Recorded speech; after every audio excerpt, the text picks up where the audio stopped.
కి నీటి కేటాయింపుల మీద ఇంతవరకు పరిష్కారం చూపించలే, అది పూర్తి చేయలే.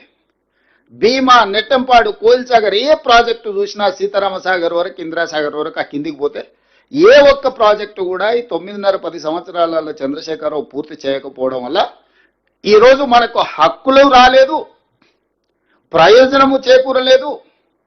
చివరికి ఈరోజు దాన్ని సర్దిద్దుదామని మేము ఎప్పుడైతే కూర్చొని ఈయన ఇచ్చిన లేఖలు, ఈయన వాళ్ళ పట్ల చూపించిన ఔదార్యం, ప్రేమను, ఈ తెలంగాణ ప్రజలకు ప్రయోజనం లేదని ఎప్పుడైతే మేము మాట్లాడుతున్నామో ఈ రోజులను ప్రజలను తప్పుదోవ పట్టించడానికి ఈరోజు వాళ్ళు శాయశక్తుల ప్రయత్నం చేస్తున్నారు.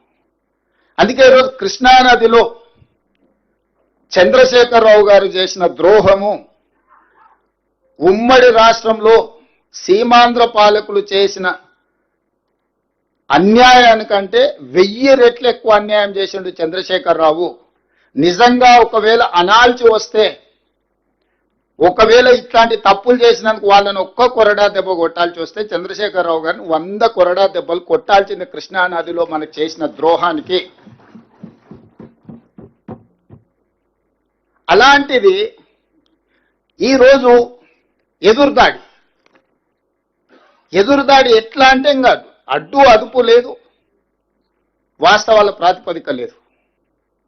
కాబట్టి ఈరోజు కృష్ణానదిలో నీళ్ల కోసము సంబంధిత సంస్థల దగ్గర, కేంద్ర ప్రభుత్వం దగ్గర, అప్ టు సుప్రీంకోర్టు రెగ్యులర్గా మానిటరింగ్ చేయడం కాదు, రెగ్యులర్గా ఉత్తమ్ కుమార్ రెడ్డి గారు పాపం ఆయన్నే పోయి కూర్చొని గంటల కొద్దీ అక్కడ జరిగే ప్రొసీడింగ్స్ని, ట్రాన్స్మిషన్ లాస్ ఉండొద్దు, రేపు అధికారులు వినొచ్చి చెప్పినప్పుడు కొంత చెప్తారు, కొంత చెప్పారని మేమిద్దరం చర్చించుకొని ఎప్పుడు ఏ కేసు ఉన్నా వారే స్వయంగా వెళ్ళి అక్కడ కోర్టులో కూర్చొని అక్కడ అధికారులతో అందరిని తీసుకెళ్ళి అక్కడ అడ్వకేట్లతో కూర్చొని పూర్తిగా డిస్కషన్స్లో ఇన్వాల్వ్ అయ్యి తెలియని కూడా తెలుసుకొని అవగాహన కల్పించుకొని పూర్తి స్థాయిలో కృష్ణానదిలో మనకు కావాల్సిన హక్కుల కోసం, తెచ్చుకోవాల్సిన నీటి కేటాయింపుల కోసం మేము పూర్తి పెద్ద ఎత్తున ప్రయత్నం చేస్తుంటే ఈరోజు బురద జల్లుతుండ్రు. వారి నిర్ణయం వల్ల నీళ్లు ప్రాజెక్టులు ఆలస్యం అవ్వడం, తద్వారా నీళ్లు వినియోగించుకోకపోవడం,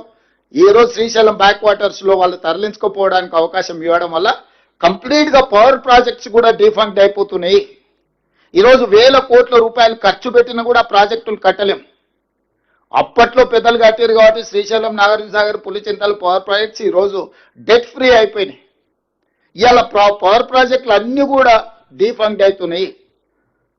అంతర్జాతీయ జల విధానము ఒక బేసిన్లో అవసరాలు తీరిన తర్వాత ఇంకొక బేసిన్కి నీటిని తరలించాలి. ఏ రకంగా చంద్రశేఖరరావు గారు బేసిన్లు లేవు, బేసిజాలు లేవు అని చెప్తాడు? ఎవరిచ్చిండ్రు ఆయనకి అధికారం? ఏ హోదాలో ఆయన బేసిన్లు లేవు, బేసిజాలు లేవు, మీరు గోదావరి జిల్లాలను కృష్ణా దాటించి పెన్నాకు తీసుకెళ్ళండి, మీకెందుకు నేను చూసుకుంటా అని వాళ్ళ తరఫున ఒకళ్ళతో పుచ్చుకుంటాడు?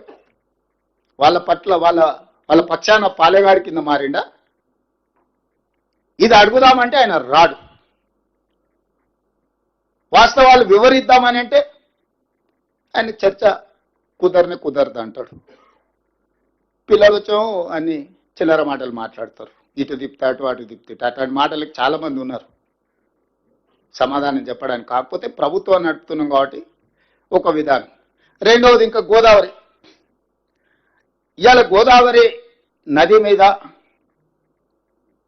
ఆనాడు ఉమ్మడి రాష్ట్రంలో 2007-8లో కాంగ్రెస్ పార్టీ రాజశేఖర రెడ్డి గారు ఉన్నప్పుడు ప్రాణహిత చేవెళ్ళ డాక్టర్ బాబాసాహెబ్ అంబేద్కర్ తుమ్మిడిహెట్టి నుంచి మొదలుపెట్టి చేవెళ్ళ వరకు తీసుకురావాలని ప్రాణహిత నుంచి మొదలుపెట్టి చేవెళ్ళ అని ప్రాజెక్టు పేరే ప్రాణహిత చేవెళ్ళ. వెంకటస్వామి గారి సూచన మేరకు డాక్టర్ బాబాసాహెబ్ అంబేద్కర్ గారి పేరును ఆ రోజు జోడించడం జరిగింది నాకున్న సమాచారం. మరి ఈరోజు ఆ ప్రాజెక్టును తుమ్మిడిహెట్టి నుంచి ప్రాంతాన్ని మార్చిండు, మేడిగడ్డ, అన్నారం, సుందిల. అంచనాలు మార్చిండు, పేరు మార్చిండు కాళేశ్వరం.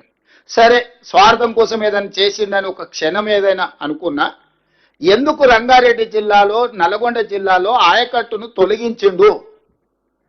బేసిన్లు లేవు, బేసిజాలు లేవని చెప్పిన చంద్రశేఖరరావు గారు 23, 24, 25, 26 ప్యాకేజీలు దాదాపుగా నల్గొండ మన రంగారెడ్డి జిల్లాలో 23 దాటిన తర్వాత 24, 25, 26 ప్యాకేజీలు చేవెళ్ళ, తాండూరు, పరిగి, వికారాబాద్ దాదాపుగా 2.5 లక్షల ఎకరాలకు ఆ రోజు ప్రాజెక్టులో ఇంక్లూడ్ అయి రంగారెడ్డి జిల్లాకు నీళ్లు ఇవ్వాలని.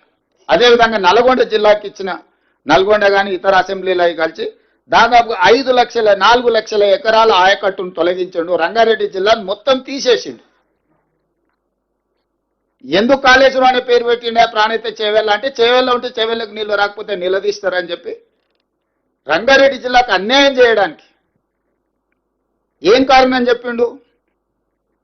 రంగారెడ్డి జిల్లా కృష్ణా బేసిన్లో ఉంది. ఒకవేళ గోదావరి జలాలన్నీ మనం రంగారెడ్డి జిల్లాలో వాడుకుంటే కృష్ణా వాటర్ ట్రిబ్యునల్ మనకు రంగారెడ్డి జిల్లా నీటి కేటాయింపులకు సమస్య వస్తుంది. కాబట్టి ఇది తొలగించినప్పుడు కారణం చెప్పిండు.